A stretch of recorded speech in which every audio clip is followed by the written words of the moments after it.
최근 신장 전문의들조차 놀랄만한 사실들이 잇따라 밝혀지고 있습니다. 신장은 한번 나빠지면 다시는 회복되지 않는다는 말을 병원에서 듣고 깊은 절망을 느낀 적은 없으십니까? 그렇더라도 아직 포기하지 마십시오. 사실 2024년부터 2026년에 걸쳐 발표된 최신 연구를 통해 손상된 신장을 회복시키고 기능을 크게 끌어올릴 수 있는 한 가지 열쇠가 발견되어 되었습니다.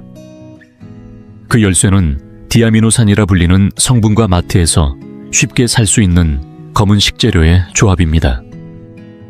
지금 한국에서도 투석 치료를 받는 환자 수는 계속 늘고 있으며 해마다 약 4만 명에 가까운 분들이 새로 투석을 시작하고 있습니다. 갈림길을 만드는 것은 매일 아침 당신이 보내는 첫 30분에 달려 있습니다.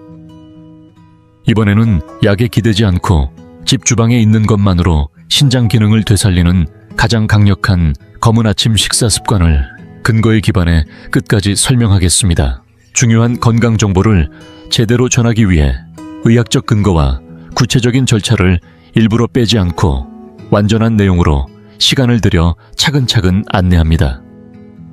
그래서 영상이 길어졌지만 정말로 건강해지고 싶고 정확히 이해하고 싶은 분들에게는 분명 도움이 될 내용입니다. 급하신 분은 배속재생이나 목차를 활용해 보시면서 따라오셔도 됩니다. 투석을 피하고 10년 뒤에도 건강한 몸으로 지내기 위해 끝까지 함께해 주십시오. 먼저 피할 수 없는 냉혹한 현실부터 말씀드려야겠습니다. 그것은 많은 사람들이 몸에 좋을 것이라 믿고 아무 의심 없이 먹고 있는 아침에 익숙한 식단이 사실은 신장을 서서히 그러나 확실하게 망가뜨리고 있다는 사실입니다. 혹시 아침에 간편하다는 이유로 달콤한 빵이나 식빵, 그리고 햄이나 소시지 같은 가공육을 드시고 계시지는 않습니까? 만약 그렇다면 지금 이 순간 그 손을 멈추셔야 합니다. 그 이유는 이런 식품들 속에 인산염이라는 첨가물이 다량으로 들어있기 때문입니다. 인산염은 식품의 보존성을 높이고 식감을 좋게 만들기 위해 사용되지만 신장에게는 사실상 독에 가깝습니다. 정상적인 신장은 몸속에 남은 인을 소변으로 걸러내주지만 가공식품에 들어있는 인산염은 흡수율이 거의 100%에 달해 이미 기능이 약해지기 시작한 신장으로는 감당할 수 없습니다. 이렇게 넘쳐난 인은 혈액 속에서 칼슘과 결합해 혈관벽에 끈적하게 달라붙게 됩니다. 이것을 혈관 석회화라고 부릅니다. 한번 상상해 보십시오. 말랑말랑해야 할 혈관이 안쪽부터 콘크리트로 채워지듯 점점 딱딱하게 굳어가는 모습을 말입니다. 신장은 미세한 혈관이 빽빽하게 모여있는 장기입니다. 혈관이 석회화된다는 것은 곧 신장 자체가 돌처럼 굳어 서서히 기능을 잃어간다는 뜻입니다. 실제로 가공식품을 많이 섭취하는 사람일수록 혈중인 농도가 높고 신장 기능 저하가 더 빠르게 진행된다는 연구 결과도 보고되고 있습니다. 그렇다면 도대체 무엇을 먹어야 하는 걸까 하고 불안해지실 겁니다. 바로 이 지점에서 한 줄기 희망이 등장합니다. 앞부분에서 잠시 언급했던 디아미노산이라는 물질이 그것입니다. 이것이 바로 이번 영상의 핵심 주제이자 신장 회복을 이야기할 때 빠질 수 없는 결정적인 열쇠입니다. 그동안 아미노산이라고 하면 L아미노산만이 우리 몸에 존재한다고 알려져 있었고 디아미노산은 체내에 거의 없다고 여겨져 왔습니다. 그러나 측정 기술이 발전하면서 실제로는 우리 몸속 특히 신장의 디아미노산이 상당량 존재하며 매우 중요한 역할을 하고 있다는 사실이 밝혀지기 시작했습니다. 그 중에서도 특히 주목해야 할 성분이 바로 디세린입니다. 국내외 여러 연구 가운데 규슈대학교를 포함한 공동연구진이 발표한 충격적인 데이터가 있습니다. 이 연구에 따르면 디세린은 신장세포의 증식을 촉진하고 결과적으로 신장 자체의 크기와 기능을 유지하는 데 기여할 수 있다는 사실이 확인되었습니다. 나이가 들수록 신장은 점점 위축되고 작아지며 단단해지는데 이것이 바로 기능 저하의 핵심 원인입니다. 하지만 디세린을 섭취했을 때 이러한 위축 과정을 억제하고 세포 수준에서 회복이 일어날 가능성이 제시된 것입니다. 다시 말해 신장은 한번 나빠지면 절대 회복되지 않는다는 기존의 통념이 지금 이 순간 흔들리고 있는 셈입니다. 그렇다면 이렇게 놀라운 디아미노산과 신장을 지켜주는 성분들은 과연 어떻게 섭취해야 할까요? 여기서 등장하는 것이 바로 오래전부터 전해 내려온 동양의학의 지혜입니다.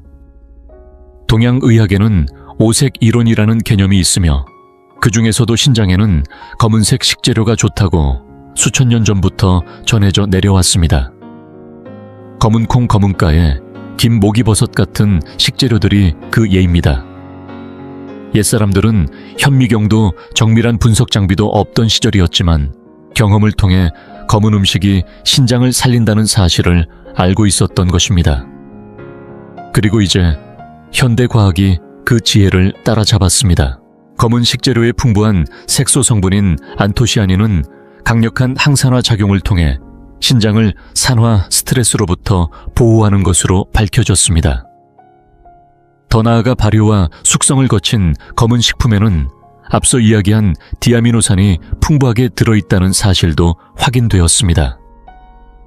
결국 최신 과학과 전통의학이 한 목소리로 검은 식재료야말로 가장 강력한 자연의 신장 보호제라는 점을 증명하고 있는 것입니다.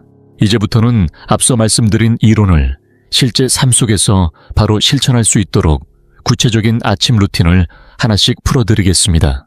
아침에 눈을 뜬 뒤 처음 30분을 어떻게 보내느냐에 따라 앞으로 당신의 신장이 어떤 길을 걷게 될지가 결정됩니다. 어렵지 않습니다. 내일 아침부터 그대로 따라 해보셔도 충분합니다. 먼저 기상 직후 침대에서 일어나자마자 가장 먼저 해야 할 일은 커튼을 열고 아침 햇빛을 그대로 마주하는 것입니다. 혹시 이것뿐이냐고 생각하셨을지도 모릅니다. 네, 맞습니다. 바로 이 단순한 행동 하나가 신장으로 흐르는 혈류를 눈에 띄게 바꿉니다. 우리 몸에는 체내 시계가 존재하고 신장 역시 그 시계에 맞춰 고유한 리듬으로 움직입니다.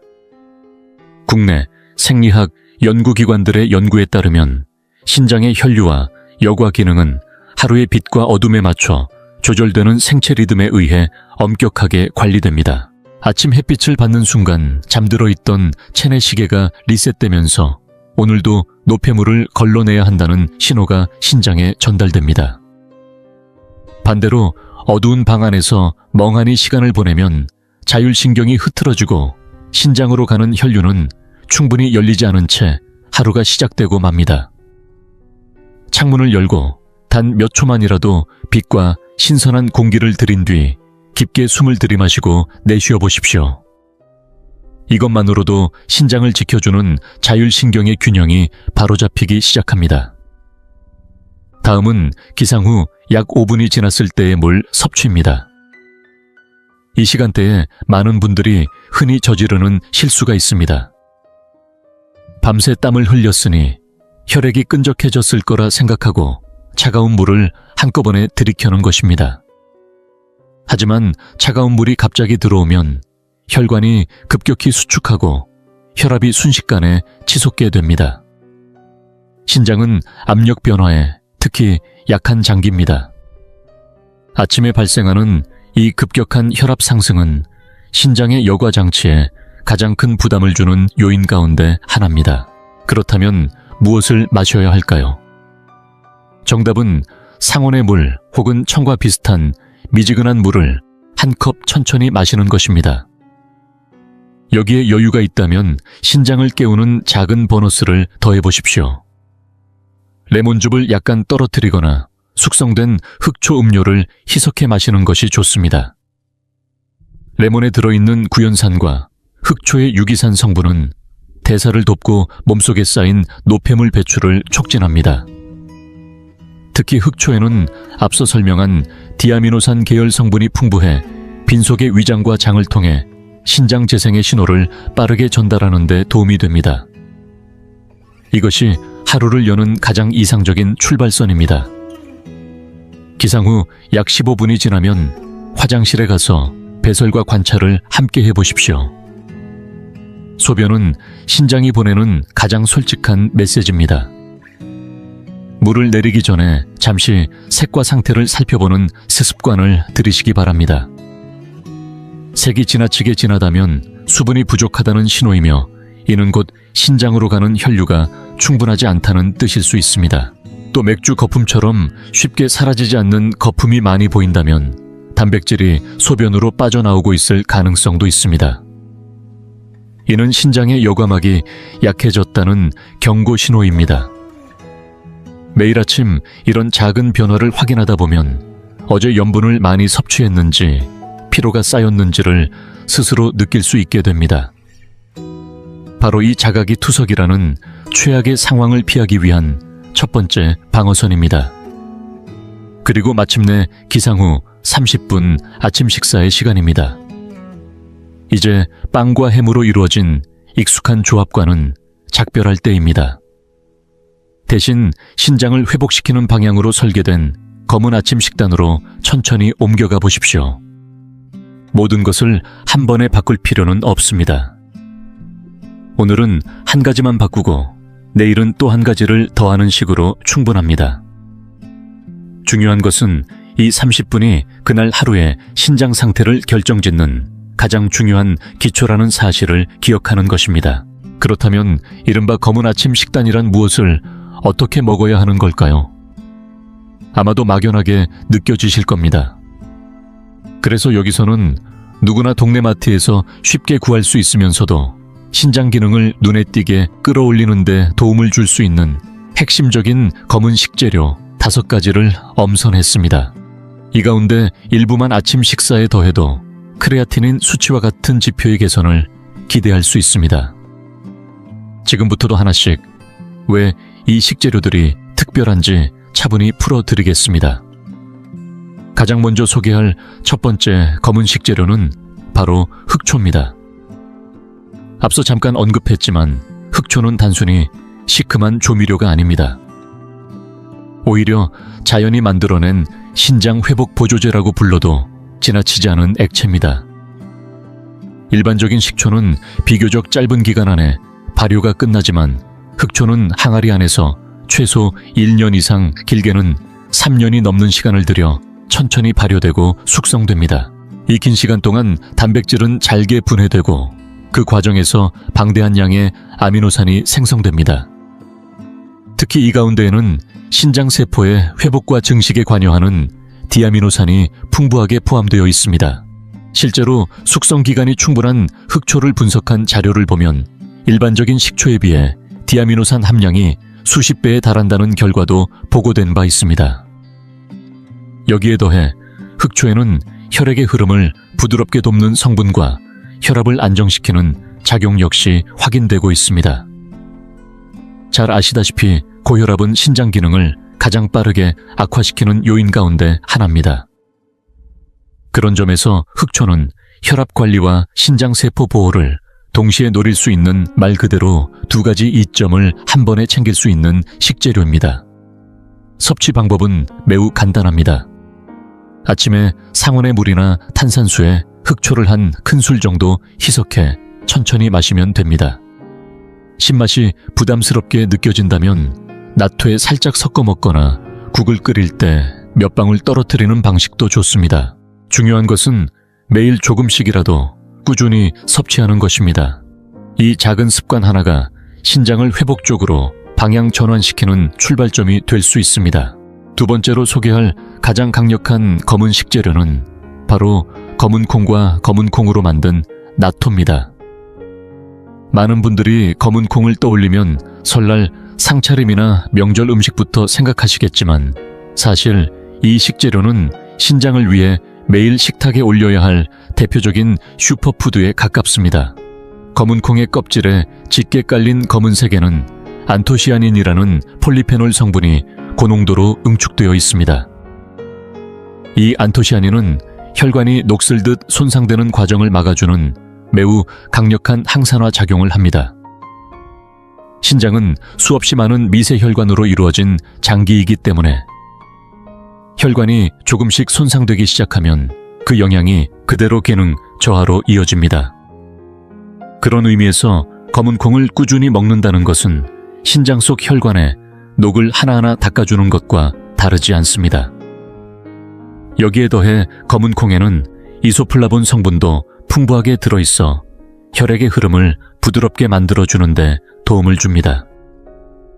특히 추천하고 싶은 형태가 바로 검은 콩 나토입니다. 마트 나토 코너를 유심히 살펴보면 일반 콩이 아닌 검은 콩으로 만든 나토를 쉽게 발견할 수 있습니다.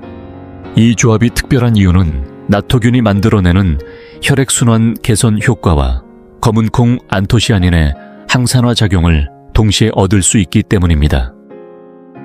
평소에 먹던 나토를 검은 콩 나토로 바꾸는 것만으로도 신장을 향한 보호 효과는 몇 배로 커질 수 있습니다. 복잡한 조리도 필요 없습니다. 익숙한 식습관을 그대로 유지한 채 재료 하나만 바꾸면 충분합니다. 세 번째로 소개할 검은 식재료는 목이버섯입니다.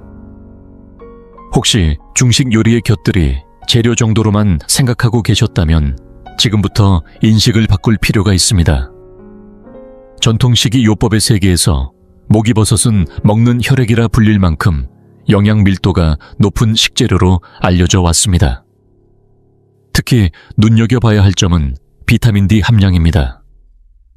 목이버섯은 전체 식품 가운데에서도 손꼽힐 정도로 비타민 D를 풍부하게 함유하고 있습니다. 그렇다면 비타민 D가 왜 신장에 중요할까요? 사실 신장과 뼈는 때려야 뗄 수 없는 관계에 있습니다. 신장 기능이 떨어지면 비타민 D를 활성화하는 능력도 함께 약해지고 그 결과 칼슘 흡수가 원활하지 않아 뼈가 점점 약해집니다. 그러면 몸은 부족한 칼슘을 보충하기 위해 뼈에서 칼슘을 녹여내고 이 칼슘이 혈관벽에 쌓이면서 석회화를 가속시키는 악순환이 시작됩니다. 목이버섯을 통해 비타민 D를 충분히 보충하는 것은 이 악순환의 고리를 끊고 뼈와 혈관, 그리고 신장을 동시에 보호하는 데 중요한 역할을 합니다. 목이버섯을 꾸준히 섭취해 비타민 D를 보충하는 것은 앞서 설명한 악순환의 고리를 끊는 데 결정적인 역할을 합니다. 뼈에서 칼슘이 빠져나가고 그 칼슘이 다시 혈관에 쌓여 신장을 압박하는 흐름을 멈추게 하고 결과적으로 뼈와 혈관, 그리고 신장까지 함께 지켜주는 것입니다. 여기에 더해 목이버섯에는 수용성과 불용성 식이섬유가 균형 있게 들어있어 장 안에 머물러 있던 독소를 붙잡아 변으로 배출하는 데 큰 도움을 줍니다. 변비가 오래 지속되면 장에 쌓인 노폐물이 혈액을 타고 다시 신장으로 향하게 되는데 이 과정이 반복될수록 신장의 부담은 커질 수밖에 없습니다.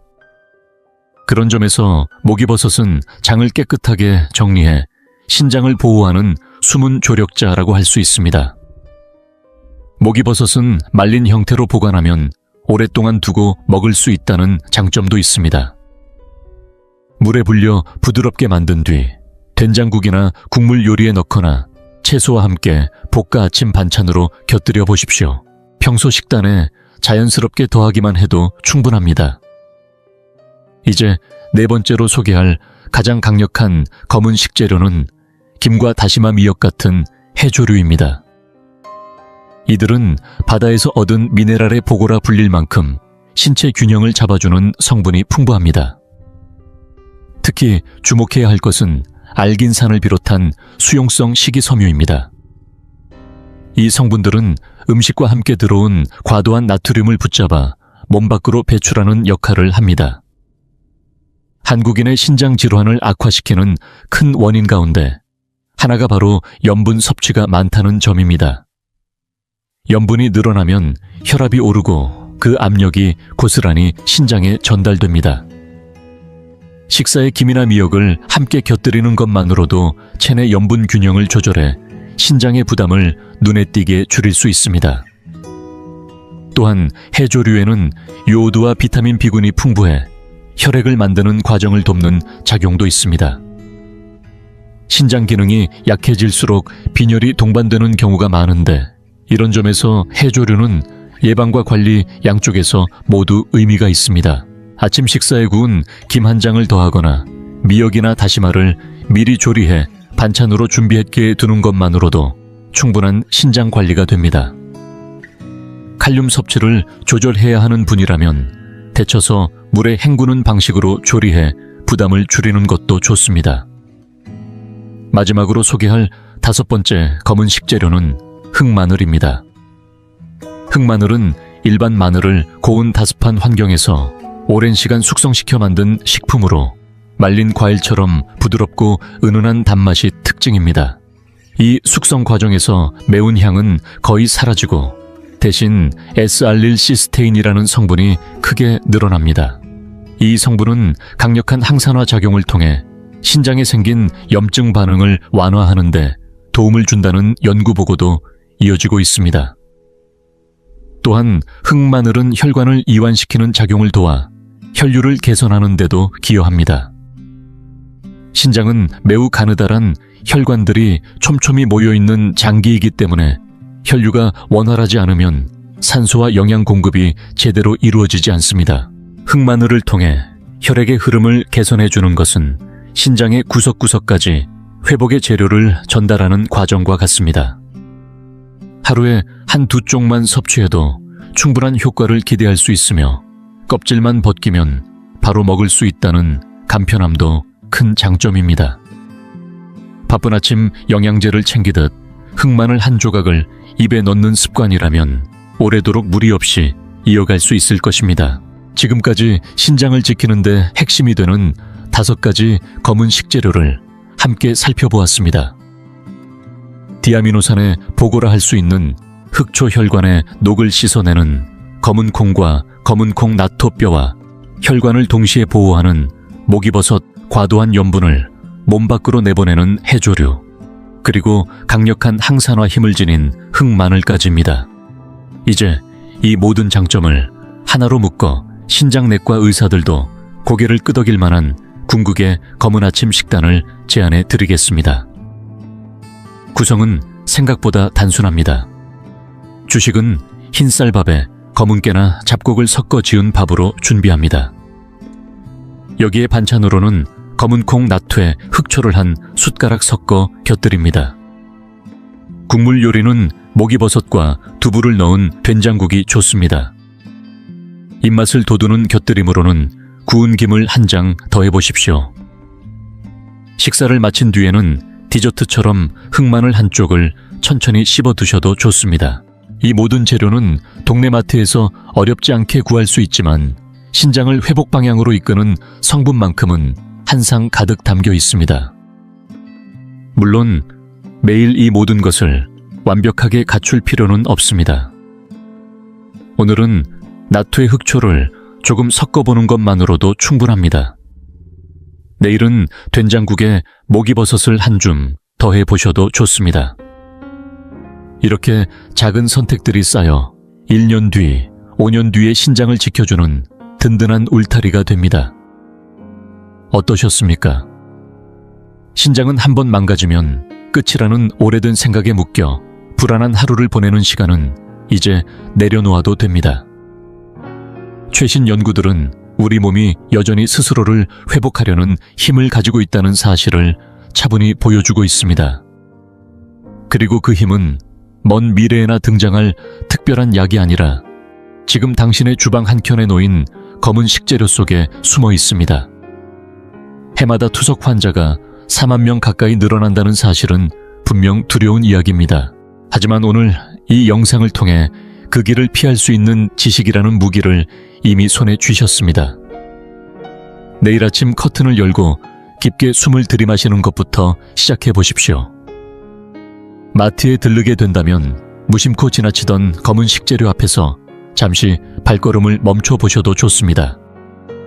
흑초 코너에서 한 번 더 살펴보고 나토 진열대에서 검은콩 나토를 장바구니에 담아 보십시오.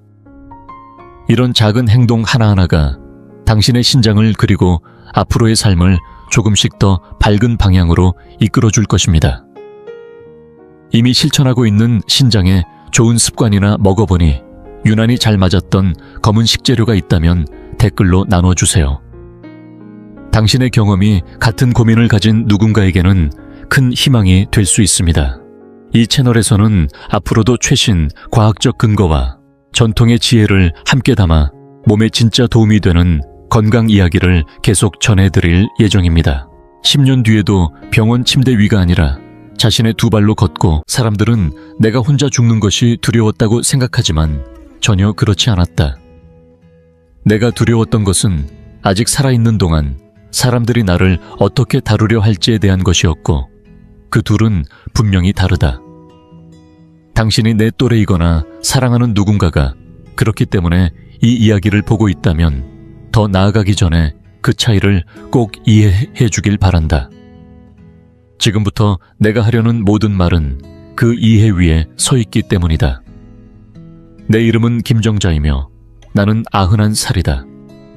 나는 딸이었고 아내였고 어머니였고 미망인이었으며 지난 6해 동안은 너무 크고 너무 조용하지만 완고할 만큼 아름답게 온전히 내 것인 집에서 혼자 살아온 여자다. 나는 남편을 묻었고 가장 가까웠던 친구 2사람도 떠나보냈으며 내 아이들이 사랑과 숨막힘이 같은 무게로 섞인 걱정으로 나를 바라보는 어른이 되는 모습을 지켜보았다. 어떤 날은 그 모든 감정이 같은 오후에 겹쳐오기도 했다. 나는 셀 수 없을 만큼 많은 시간을 창가의 안락의자에 앉아 보냈다.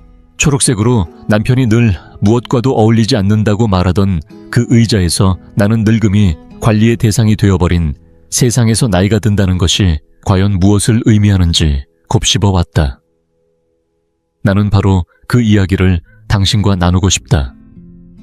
나는 딸 장미가 내가 도움이 필요하다고 판단했던 그 해에 대해 이야기하고 싶고 우리가 그것을 찾으려 했을 때 무슨 일이 있었는지와 결국 무엇을 발견했는지도 말하고 싶다. 이것은 정돈된 이야기가 아니며 모두가 틀렸음을 깨닫고 갑자기 모든 것이 괜찮아지는 순간도 없지만 분명한 사실의 기록이고 91살이 된 지금 내가 관심을 두는 것은 오직 사실뿐이다. 이야기는 11월의 어느 화요일에서 시작하겠다. 그날이 11월인 이유는 나무들이 이미 잎을 모두 떨군 뒤였고 모든 것을 조금 패배한 것처럼 보이게 만드는 평평한 회색의 빛이 하루를 덮고 있었기 때문이다. 그 무렵 나는 혼자 산 지 4해가 지나 있었고 남편은 세상을 떠난 지 4해하고 3달이 된 상태였다. 나는 아니 지금도 그렇지만 그때 나는 스스로를 잘 돌보고 있다고 생각했다. 혼자 밥을 해 먹었고 집안일도 직접 했으며 공과금도 제때 냈다. 다만 인터넷 뱅킹만큼은 여전히 내가 완전히 이해하지 못하는 마술 같은 일처럼 느껴졌다는 점은 솔직히 인정해야겠다. 그래도 나는 매일 아침 집 앞 골목 끝까지 천천히 걸어갔다가 다시 돌아왔고 일요일이면 손주들에게 전화를 걸었으며 책을 읽고 늘 보던 방송 프로그램을 챙겨보았다. 누가 보아도 나는 다 내 삶을 계속 살아가고 있는 노인이었다. 그러나 딸은 나를 금방이라도 금이 갈 것 같은 물건을 지켜보듯 바라보고 있었다. 그해 11월 딸은 전화를 걸어와 엄마, 우리 이야기 좀 해야 할 것 같아 라고 말했다. 나는 오래 엄마로 살아온 사람만이 아는 방식으로 직감했다. 그 대화가 내가 즐길 만한 내용은 아니라는 것을. 그 주 토요일 딸은 차를 몰고 올라왔고 사위도 함께 데려왔다. 그 사실만으로도 일이 심상치 않다는 걸 알 수 있었다. 사위는 원래 나를 찾아오는 일을 치과에 가는 것처럼 생각하는 사람이었다.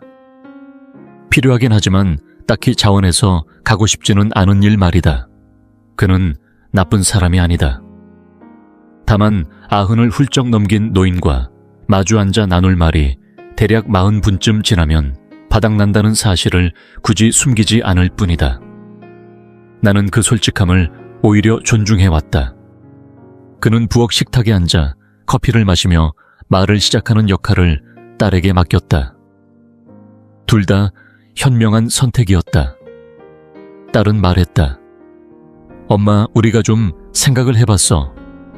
그 우리라는 말 하나로 모든 것이 설명되었다. 이것은 딸 혼자 떠올린 생각이 아니었다. 딸과 사위가 아이들이 잠든 뒤 부엌에서 나누었을 대화였다. 아이들에게는 들리지 않게 해야 할 이야기. 다만 이번에는 그 아이가 바로 나였을 뿐이다. 딸은 말했다. 이제 엄마 선택지를 좀 이야기해볼 때가 된 것 같아. 나는 그 단어를 오래전부터 믿지 않았다. 특히 딸이 그날 사용한 방식으로 쓰일 때는 더더욱 그런 맥락에서의 선택지란 자유를 뜻하지 않는다. 이미 결론은 내려져 있고 그것을 마치 내가 고를 수 있는 것처럼 포장하는 말에 불과하다. 그때는 그렇게 말하지 않았다. 지금 이렇게 말할 수 있는 건 6해가 지난 지금이기 때문이다. 나는 딸 맞은편에 앉아 그녀의 얼굴을 바라보았다. 그녀는 남편을 닮은 이마를 가지고 있었다. 넓고 정직한 이마. 그리고 나는 깨달았다. 딸이 두려워하는 것은 내가 아니라 내게 닥칠 미래라는 것을. 그 순간 많은 것이 달라졌다. 누군가가 틀렸다고 느끼면 화를 낼 수는 있다. 그러나 누군가가 나를 대신해 두려워하고 있다는 걸 알아차리면 화를 내기는 훨씬 어려워진다. 그래서 나는 말했다. 그래, 장미야. 네가 무슨 생각을 하는지 말해보렴. 그리고 나는 들었다. 딸은 3가지 안을 준비해왔다. 늘 그렇듯 꼼꼼했다. 그 성격은 내게서 물려받은 것이다. 그녀는 메모를 해온 공책을 가지고 있었는데 일부러 내 시야에서 살짝 벗어난 곳에 두고 있었다. 그 배려가 고맙기도 했고 동시에 웃음이 나기도 했다. 내가 평생 정리정돈을 가르쳐놓고 이제 와서 그걸 숨기려 하고 있었으니까. 딸은 차분히 설명했다. 첫 번째는 내가 딸과 사위의 집에서 함께 사는 것. 두 번째는 평일에 도와줄 요양보호사를 구해 집안일과 장보기를 맡기는 것. 딸 표현으로는 일상적인 부분을 돕는 방식이었다. 그리고 세 번째, 이건 그녀가 조심스럽게 상처가 될 수 있다는 걸 아는 사람이 말할 때의 목소리로 꺼냈다. 세 번째는 직원이 상주하고 나와 비슷한 또래 사람들이 있는 곳, 그러니까 안전한 시설을 알아보는 것이었다. 나는 바로 대답하지 않았다. 생각해 보겠다고 말했다. 나는 3주를 고민했고 아이들에게 정직하게 살라고 가르쳐온 사람으로서 그 정직함을 그대로 돌려주어야 한다고 느꼈다. 그래서 다시 전화를 걸어 말했다. 조금 더 생각해 볼게. 딸의 첫 번째 제안을 받아들이기로 했다. 잠시 함께 살아보자고, 어떻게 흘러가는지 직접 겪어보자고 말했다. 나는 그 8주에 대해 이야기하고 싶다. 그 시간이 중요했기 때문이다. 끔찍해서가 아니다. 사실 그렇지는 않았다. 딸 장미의 집은 따뜻했고 정돈이 잘 되었었다. 오더 있어하었습니다. 손주들, 그러니까 내 증손주들은 아주 어린 아이들만이 가질 수 있는 방식으로 시끄럽고 생기 넘쳤다. 그중 막내 민호는 그때 4살이었는데 허락을 구하지도 않고 내 무릎 위로 기어오르곤 했다. 마치 그것이 자기 권리라도 되는 것처럼. 나는 그 일이 뜻밖에도 참 좋았다. 아이를 무릎에 앉혀본 지 오래였고 나는 그 무게를 잊고 있었다. 전부를 맡기고 기대는 아이의 살아있는 무게를 말이다. 하지만 90살의 나이에 딸의 집에서 산다는 것은 아주 빠르게 손님이 된다는 뜻이기도 했다. 누구의 잘못도 아니었다. 딸과 사위는 친절했다. 언제나 한결같이. 다만 그 친절이 때로는 아주 조용히 문이 닫히는 소리처럼 느껴졌다. 그들의 일상에는 이미 리듬이 있었다. 아름답고 바쁘고 치밀하게 짜인 리듬이었다. 아이들의 학교 시간표와 축구학원 사위의 근무 시간, 딸의 일.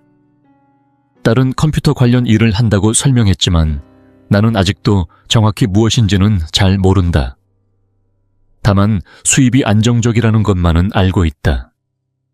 그 단단한 일정 속에 나는 잘 맞지 않는 가구 하나처럼 끼워 넣어졌다. 모두가 배려하며 돌아가긴 했지만 완전히 어울리지는 않았다.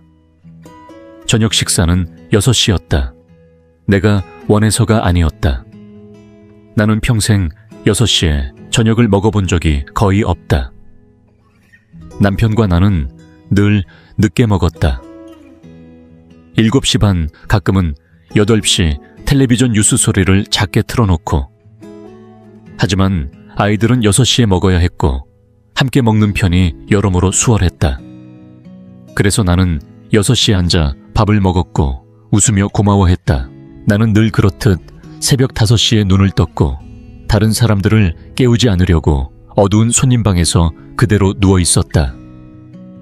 손님방 침대는 편안했고 침구에서는 딸이 늘 넣는 라벤더 향이 났다. 객관적으로는 좋은 향이었다. 하지만 그것은 내 집 냄새가 아니었다. 남편의 냄새도 아니었다. 그 냄새는 이제 거의 모든 곳에서 사라졌지만 가끔 옷장 안쪽 깊은 곳에서 아주 희미하게 느껴질 때가 있다. 어쩌면 그건 그리움이 만들어낸 착각일지도 모른다. 이 나이가 되면 그리움은 꽤 창의적이 된다. 나는 할 수 있는 만큼 도우려고 했다. 손주들에게 책을 읽어주고 빨래를 개고 지금도 나는 누구보다 빠르고 반듯하게 빨래를 갠다. 60해를 해왔으니 당연하다. 어느 일요일에는 감자국을 끓였고 모두가 2그릇씩 먹었다. 그 일이 생각보다 나를 크게 기쁘게 했다. 하지만 나는 동시에 방해가 되고 있었다. 어느 날 아주 분명하지는 않았고 완전한 문장도 아니었으며 그저 조각 같은 말이었지만 부엌벽 너머로 사위의 목소리를 들었다. 아침 욕실 사용과 일정에 관한 이야기였다. 이어서 딸의 낮은 목소리, 그리고 침묵. 나는 잠시 복도에 서서 생각했다. 나는 지금 그들이 관리해야 하는 존재가 되었구나. 나는 일정의 문제가 되었구나. 그때는 울지 않았다. 대신 그날 밤 라벤더 향이 나는 손님방에서 조용히 울었다. 소리가 새어 나가지 않도록 창문 쪽으로 얼굴을 돌린 채로. 그 울음은 정확히 슬퍼서라기보다는 아주 오래 무거운 것을 들고 있다가 잠시 내려놓았을 때 팔이 떨리는 느낌에 가까웠다. 안 돼서 오는 떨림, 마침내 스스로에게 어떤 사실을 인정했을 때 흘러나오는 울음이었다. 다음 날 아침 나는 딸에게 전화를 걸어 2번째 선택을 해보고 싶다고 말했다. 딸의 목소리에는 안도가 섞여 있었고 나는 그 아이를 너무 사랑해서 그 안도에 상처받지 않았다. 1월의 어느 월요일 아침 요양보호사가 집에 왔다. 그녀의 이름은 윤미숙이었고 나이는 대략 55쯤 되어 보였다. 많은 노인을 돌봐온 사람이란 게 단번에 느껴졌다. 일에는 분명한 방식이 있었고 손놀림은 빠르고 정확했다. 그녀는 불친절하지 않았고 어디까지나 전문적이었다. 아침 8시에 도착해 오후 4시에 떠났다. 그 사이에 그녀는 내 부엌을 말끔히 정리했는데 그 덕분에 나는 이후 사흘 동안 물건을 어디에 두었는지 찾지 못했다. 점심은 영양 기준에 맞게 차려졌고 염분은 거의 느껴지지 않았다. 오후가 되면 그녀는 텔레비전을 켜고 나와 함께 앉았는데 리모컨은 이상할 정도로 늘 그녀 쪽에 가까이 있었다. 그녀는 나를 김정자 어르신이라고 불렀다. 45해 동안 나는 정자였고 엄마였고 할머니였고 동네에서는 그냥 정자 할머니였는데 나는 어느새 어르신이 되어 있었다. 그 호칭은 예의 바르고 틀린 말은 아니었지만 낯설었다. 나는 알고 있다. 당신은 내가 배은망덕했다고 말하길 기대하고 있을지도 모른다. 어쩌면 조금은 그랬을지도 모른다. 하지만 늙고 혼자 사는 사람에게 부엌에 낯선 사람이 있다는 게 무엇을 의미하는지 설명하고 싶다. 부엌은 그저 방 하나가 아니다.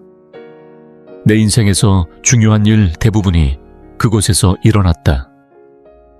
나는 22해 동안 그 조리대에서 아이들 도시락을 쌌고, 어머니가 돌아가셨을 때는 그 싱크대에 얼굴을 묻고 울었다. 남편과는 딸이 국가고시를 통과했다는 소식을 들었던 밤, 그 부엌에서 서툴게 느리게 춤을 췄다. 남편은 술 한 잔을 마셨고 나는 2잔을 마셨다. 우리는 너무 기뻐서 어쩔 줄을 몰랐다. 그 부엌은 40해의 시간이 벽에 눌러 담긴 공간이다.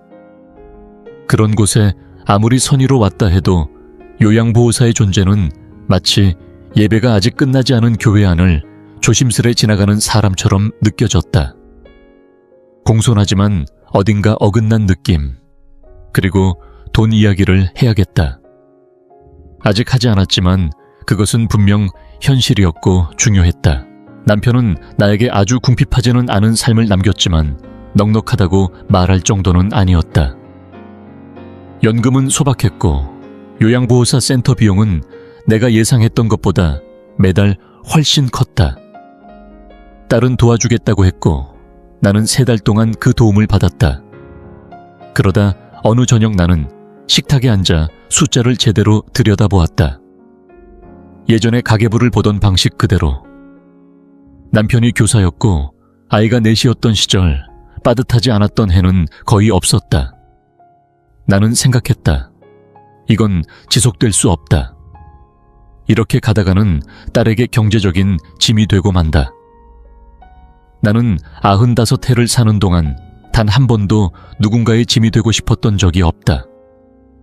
결점이 없는 사람은 아니지만 고집이 세다는 말은 나를 사랑했던 거의 모든 사람이 했지만 나는 늘 내 몫은 내가 감당해왔다. 그래서 딸에게 센터를 그만두자고 말했다. 딸은 울었고 나는 말했다. 장미야, 울지마. 이건 비극이 아니야. 그냥 생각하는 거야. 딸은 물었다. 그럼 엄마는 이제 뭘 하고 싶어? 나는 잠시 멈췄다가 말했다. 조금만 더 생각해보자. 딸은 잠시 말이 없었다가 조심스럽게 덧붙였다. 엄마, 다른 선택지도, 요양원이나 실버타운 같은 곳도 그냥 보기만이라도 해봐. 나는 이 부분만큼은 공정하고 싶었다. 스스로에게 그렇게 약속했다. 내 경험이 모든 사람의 경험은 아니라는 걸 알고 있었기 때문이다. 잘 운영되고 친절하며 존엄을 지켜주는 곳들도 분명히 존재한다는 것도 알고 있다. 그래서 나는 그런 곳들을 모두 죽음을 기다리는 창고라고 말하지 않을 것이다. 그것은 사실이 아니고 그곳에서 진심으로 힘든 일을 감당하며 돌봄을 제공하는 사람들에게도 무례한 말이기 때문이다. 다만 딸 장미가 찾아낸 그곳을 처음 방문했을 때 내가 무엇을 느꼈는지는 말할 수 있다.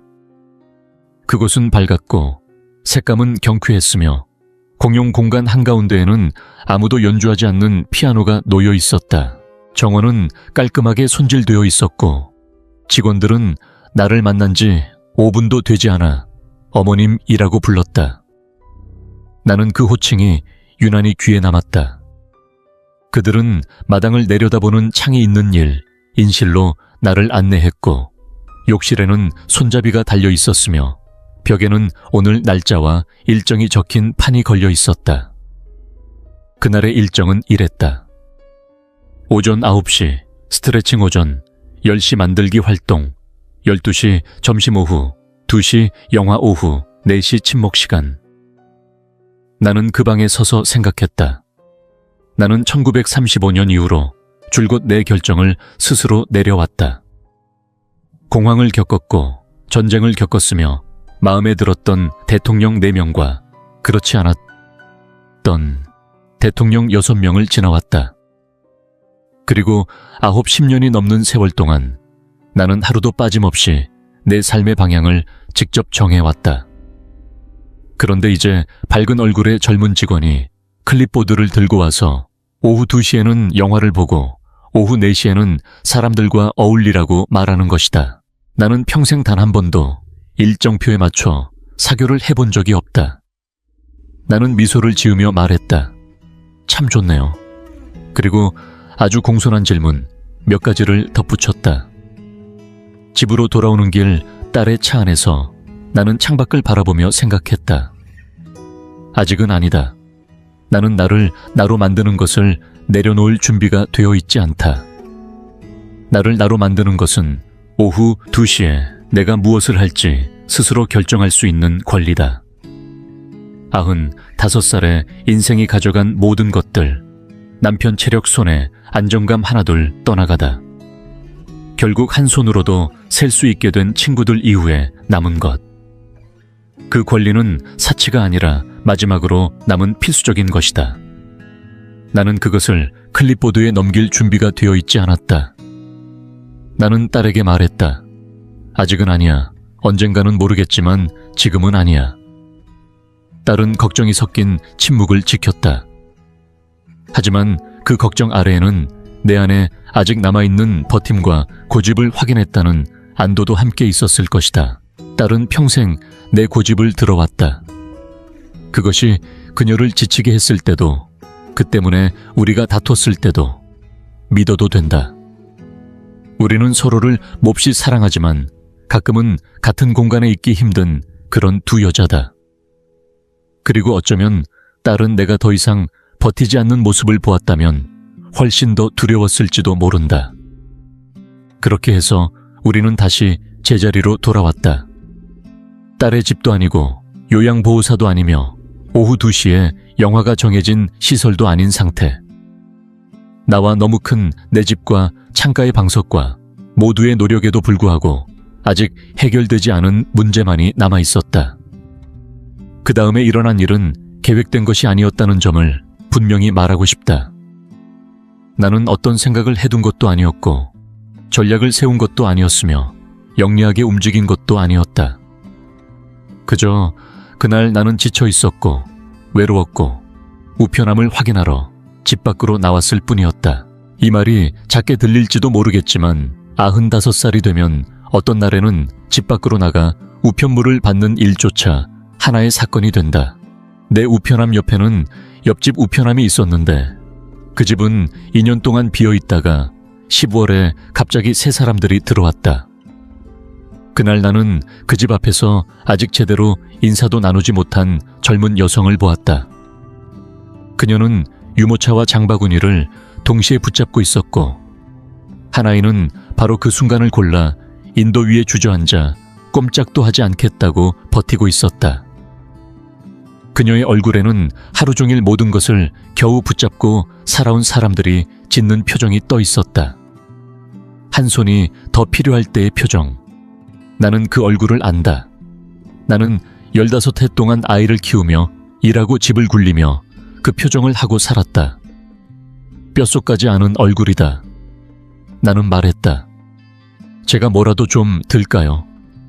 그녀는 너무 오래 달려와서 세상에 다른 사람이 있다는 사실을 잠시 잊고 있다가 갑자기 정신이 든 사람처럼 나를 바라보더니 말했다. 아, 네. 제발요. 나는 종이봉투를 들었다. 그녀는 아이를 안아 올렸고 나중에야 알게 되었지만 그 아이의 이름은 민호였다. 그는 18개월이었고 이미 바닥에 대해 분명한 의견을 가지고 있었다. 그녀는 유모차를 펼쳐 장바구니를 넣고 아이를 다시 앉혔다. 모든 것이 정리되자 그녀는 나를 보며 말했다. 죄송해요. 제가 너무 정신이 없죠. 저는 서희안이에요. 나는 웃으며 말했다. 저는 김정자예요. 저는 정리가 너무 잘 돼 있는 편이라서 그것도 항상 좋은 건 아니랍니다. 그녀는 예상치 못한 웃음을 터뜨렸다. 참지 못하고 새어나온 웃음이었다. 그렇게 시작됐다. 계획도 프로그램도 없이 걷기 싫어하던 아이 하나와 종이봉투 하나로. 이안은 29살이었고 서울의 반대편에서 이 동네로 이사 왔다고 했다. 일자리를 따라왔지만 4달 만에 그 자리는 사라졌다고 했다. 요즘 젊은 사람들에게는 흔한 일이라지만 내가 살던 시대에는 상상하기 어려운 일이었다. 물론 내 시대에도 나름의 잔혹함은 있었다는 걸 부정하지는 않는다. 그녀는 혼자 아이를 키우고 있었다. 민호가 그 아이였고 또 한 명의 아이가 더 있었다. 7살 딸 서윤이었다. 엄마를 닮은 눈을 가졌고 대부분의 일에 자기만의 분명한 생각을 가지고 있었다. 남편 이야기는 나오지 않았고 나는 묻지 않았다. 95살이 되면 모든 이야기가 처음부터 끝까지 설명될 필요는 없다는 걸 알게 된다. 중요한 건 그녀가 새로운 동네에서 2 아이와 함께 혼자라는 사실이었다. 구직은 잘 풀리지 않았고 아침 7시에 민호가 열이 났을 때 서윤을 학교에 보내야 할 때 전화를 걸 사람이 없었다. 그게 나를 붙잡았다. 아, 나도 그랬다. 나는 그런 사람이었다. 29에는 아니었다. 그 나이에는 남편이 곁에 있었고 좋을 때도 있었고 힘들 때도 있었다.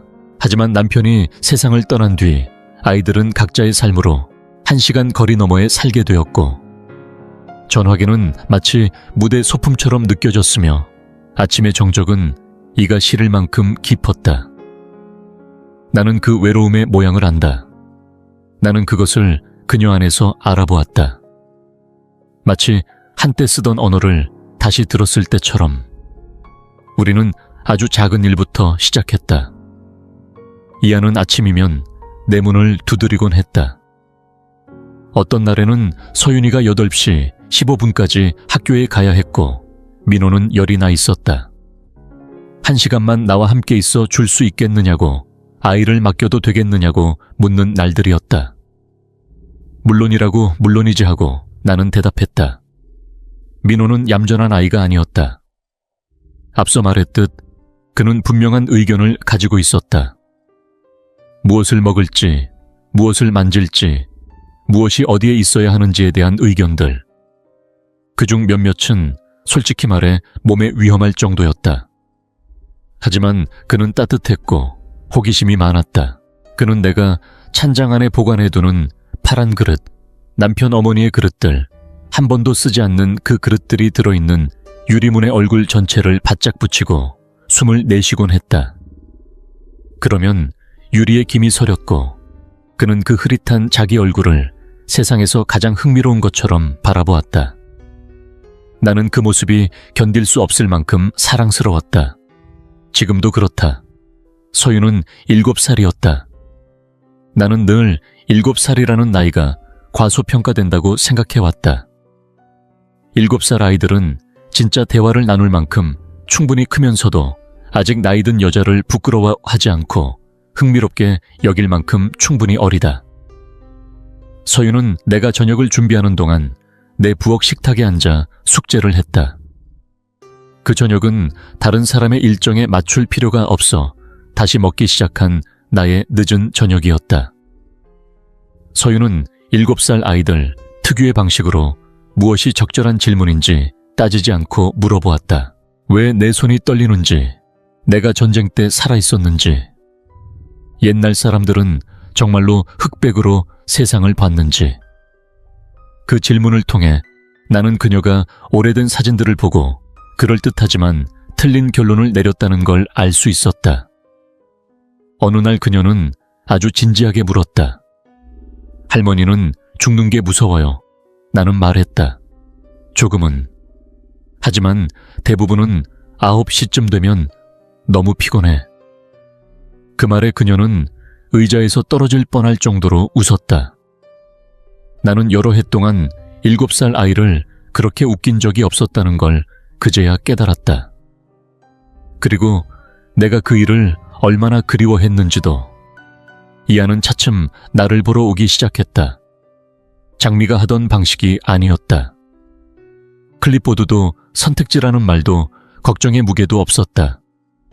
그녀는 그저 노크를 했다. 가끔은 저녁으로 만든 음식을 작은 용기에 담아 들고 오기도 했다. 대부분은 맛있었고 가끔은 솔직히 말해 조금 놀라웠다.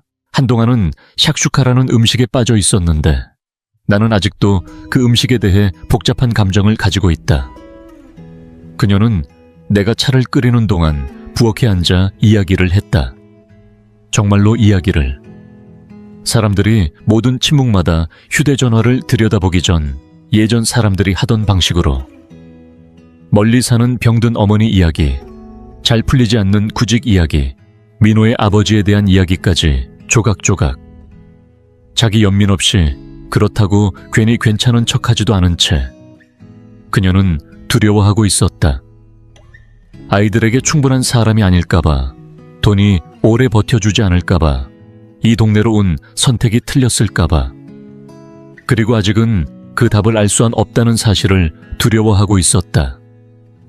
나는 그 모든 것을 알아보았다. 세부는 달랐다. 그녀의 삶과 내 삶 사이에는 60년이 넘는 시간과 우리가 다 헤아릴 수 없을 만큼 많은 변화가 놓여 있었다. 하지만 두려움이 가슴 안에 자리를 잡는 방식은 1967년이나 2018년이나 똑같았다. 나는 이제 안다. 두려움은 방법을 업데이트하지 않는다. 나 역시 그녀에게 이야기했다. 아주 오래도록 아무에게도 하지 않았던 이야기들. 들을 사람이 없었거나 들을 수 있는 사람들은 이미 떠나버렸기 때문이다. 나는 남편 이야기를 했다. 장례식에서 다듬어 말하는 남편이 아니라 영리했고 때로는 이기적이었으며 불완전하지만 진짜 방식으로 나를 사랑했던 그 남자. 그가 세상을 떠난 뒤 1년 동안 아침마다 그의 커피잔을 치우지 못하고 조리대 위에 그대로 두었던 이야기. 아직 치울 준비가 되지 않았던 이야기. 나는 친구 윤도희에 대해서도 말했다. 아직도 완전히 극복하지 못한 상실. 내가 만난 사람 중 가장 웃겼던 여자. 78살에 뇌졸중으로 문장 한가운데서 세상을 떠난 사람. 그녀의 딸 말로는 그게 도희다운 마지막이었다고 했다. 나는 그 이야기를 여러 해 동안 아무에게도 하지 않았다. 나와 같은 방식으로 그녀를 기억하는 사람들은 대부분 사라졌기 때문이다. 이하는 도희를 알지 못했다. 하지만 그녀는 들었다. 그것이면 충분했다. 어쩌면 충분한 정도를 넘어섰을지도 모른다. 어쩌면 그게 바로 내가 필요로 했던 전부였을지도 모른다. 봄이 되자 설명하기는 어렵지만 분명히 느낄 수 있는 변화들이 생겨났다. 나는 이한이 면접을 보러 갈 수 있도록 일주일에 2번 아침 시간에 민호를 봐주었다. 이한의 딸 서유는 학교를 마치고 집에 돌아오는 길에 내 문 앞에 들르는 습관을 들였다. 늘 필요한 거 없으세요? 라고 말했지만 그때 그녀가 정말로 필요로 했던 것은 긴장으로 가득 차 있지 않은 조용한 부엌에 앉아 서두르지 않는 어른과 함께 시간을 보내는 일이었다. 나는 그것을 해줄 수 있었다. 이하는 장을 보러 갈 때 나를 도와주었다. 솔직히 말하면 그 일은 이제 정말로 힘들어져 있었다. 고르는 일은 여전히 자신 있었다. 나는 아직도 누구보다 토마토를 잘 고른다. 문제는 들고 옮기고 몸이 늘 협조해주지 않는 상황을 조율하는 일이었다. 이하는 내가 6주째 미뤄두고 있던 전구를 갈아주었다. 사다리와 나는 더 이상 사이가 좋지 않았기 때문이다. 나는 그녀의 바질 화분을 3번 연속 죽여버린 뒤에야 내 집에서 키운 것으로 새 화분을 하나 만들어주는데 성공했다. 그 일은 제법 자랑스러웠다. 우리는 가족은 아니었다. 이 점은 정확히 짚고 넘어가고 싶다. 가족이라는 말은 때로는 더 정확한 다른 말들을 가려버린다. 우리는 그보다 오래된 것이었거나 혹은 조금 다른 형태였다. 우리는 이웃이었다. 원래 의미 그대로의 이웃. 서로 필요로 했고 필요할 때 나타났으며 도움을 청했고 도움을 주는 일을 굳이 대단한 사건으로 만들지 않았다. 내 어머니 세대라면 바로 알아보았을 것이다. 우리 세대는 서로를 차단하는 삶을 짓느라 너무 바빴기 때문에 이것이 사람들이 예전에 어떻게 살았고 어떻게 버텼는지를 잊어버린 채로 약간의 슬픔과 함께 알아보았다. 그해 4월 장미가 나를 찾아왔다. 주말 동안 머물렀다. 토요일 오후 이하는 민호를 한쪽 팔에 안고 와서 내가 시간이 있는지 물었다. 나는 있었고 그 질문은 곧 이한과 장미가 부엌 식탁에 마주 앉아 1시간 동안 같은 텔레비전 프로그램 이야기를 나누는 시간으로 이어졌다. 그 사이 민호는 나무 주걱 하나를 입안에 전부 넣으려 애썼고 나는 차를 끓였으며 서유는 아이들이 편안함을 느끼는 장소에서 늘 그렇듯 의자 팔걸이에 다리를 걸친 채 구석에서 책을 읽고 있었다. 일요일 아침 장미는 조용했다. 돌아가기 전 그녀는 말했다. 엄마, 요즘은... 말을 멈추자 나는 기다렸다. 그녀는 다시 말했다. 요즘 엄마가 엄마 같아 보여. 나는 뭐라고 답해야 할지 몰랐다. 내가 언제부터 엄마 같지 않게 보였는지도 몰랐기 때문이다. 하지만 아마 그녀가 맞았을 것이다. 그 몇 달 동안 쓸모가 있었고 누군가에게 필요했고 솔직해졌으며 그 솔직함을 다시 들어주는 사람을 만나는 과정 속에서 나는 어느새 내가 조금씩 멀어지고 있던 무언가로 돌아오고 있었다. 젊었을 때의 내가 아니라 그곳으로 돌아가고 싶었던 적은 한 번도 없다. 이제는 그때보다 훨씬 더 많은 것을 알고 있기 때문이다. 대신 내가 가장 나다웠을 때의 나. 고집이 있었고 관심이 많았고 토마토에 유난히 까다로웠으며 바지를 3번이나 죽이고도 결국은 제대로 키워내는 사람이었던 바로 그 나였다. 나는 95살이다. 나는 혼자 산다. 그리고 지금도 대부분의 날에 두렵다. 하지만 나는 이제 알게 되었다. 두려움이 잘 사는지를 결정하는 것은 아니라는 것을. 잘 산다는 것은 매일 스스로에게 묻는 그 선택에 달려있다. 나와 다른 누군가 사이의 거리를 오늘도 건너가 볼 것인지, 내가 아직 줄 수 있는 것을 내밀 것인지. 나는 딸에게 아무것도 필요 없는 어머니가 되어 줄 수 없었다. 간병인 기관에게 관리받기를 원하는 노인이 되어줄 수도 없었다. 오후 2시에 영화가 있고 4시에 사교 시간이 정해진 그 밝은 공동체에 마지막 남은 내 선택권을 아무렇지 않게 넘길 수 있는 거주자가 될 수도 없었다. 하지만 나는 우편함 앞에서 지친 젊은 여성을 위해 종이봉투를 들어줄 수는 있었다. 2시간 동안 유아를 봐주며 그 아이가 찬장 유리에 입김을 불며 세상을 바라보는 모습을 신기해할 수는 있었다. 부엌 식탁 맞은편에 앉아 진실을 말하고 다시 진실을 듣고 그 교환이 우리 둘을 조금 덜 외롭게 만든다는 것을 느낄 수는 있었다. 모든 선택지가 소진된 뒤에 내가 발견한 것은 그런 것이었다.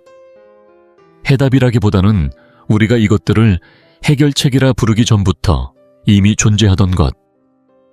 공동체, 오래된 방식의 공동체, 가까이 있음과 필요함, 그리고 문을 두드릴 용기에서 흘러나오는 그런 공동체. 물론 지금도 힘든 날은 있다. 지난 일 월나는 복도에서 넘어졌다. 욕실이 아니라 복도였다는 점을 굳이 구분하고 싶은 약간의 체면과 함께 나는 바닥에 잠시 누워 천장을 바라보며 아주 또렷하게 생각했다. 이게 바로 그 순간이구나. 장미가 걱정하던 바로 그 순간. 그리고 다시 생각했다. 괜찮다. 다치지 않았다. 일어나자. 시간이 걸렸지만 나는 일어났다. 그 이야기를 장미에게는 2주 동안 하지 않았다. 이 상태가 언제까지 이어질지는 나도 모른다. 몸에는 몸만의 일정이 있고 그 일정은 낙에게 묻지 않는다.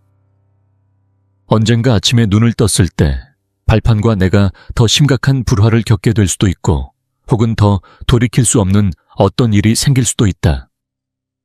그때가 되면 다음 선택은 피할 수 없이 다시 논의되어야 할 것이다. 나는 이 땅에서 95해를 살았다.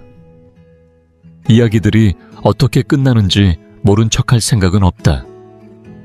하지만 지금 이 오후에 무엇과도 어울리지 않는 이 초록색 안락의자에 앉아있는 나는 분명히 안다. 나는 관리 대상이 아니다. 나는 일정표의 문제가 아니다. 선의로 다가오는 낯선 이들에게 불리는 어떤 호칭도 아니다. 나는 김정자다. 오늘 나는 내 손으로 점심을 만들었다. 그리고 오늘 아침 서윤이는 일을 하나 더 잃었다고 보여주려고 문을 두드렸다. 이제 3살이 된 민호는 모든 것에 의견이 분명한 채로 내가 자기의 가장 친한 친구라고 지난주에 이안에게 선언했다. 아무런 유도도 없이. 그 말을 들은 나는 너무 뜻밖의 마음이 움직여서 이안이 내 얼굴을 보지 못하도록 부엌에서 무언가를 찾는 척해야 했다. 누군가에게 돌봄을 받으러 가기 전에 다른 것을 한 번 더 해보라. 문을 두드려 보기 전에, 종이봉투를 들어보기 전에 다른 방향에서 힘들어하고 있는 누군가와 식탁을 사이에 두고 앉아보기 전에 서둘러 어디로 가지 말라. 2개의 고통이 마주 앉으면 때로는 하나보다 가벼워진다는 것을 알게 되기 전까지는 나는 이것이 쉽다고 말하지 않는다. 모든 것을 해결해 준다고도 말하지 않는다. 나는 95살이고 어떤 것이든 전부 해결해 준다는 말은 이제 믿지 않는다. 하지만 나는 아직 여기 있다. 내 집에, 내 의자에 늦은 저녁과 일요일의 손주들, 이웃집 아이의 현관 발소리와 유리장 안에 그대로 있는 파란 그릇들과 함께. 그것이면 충분하다. 그것이 바로 내가 마침내 이해하게 된 정확한 충분함이다.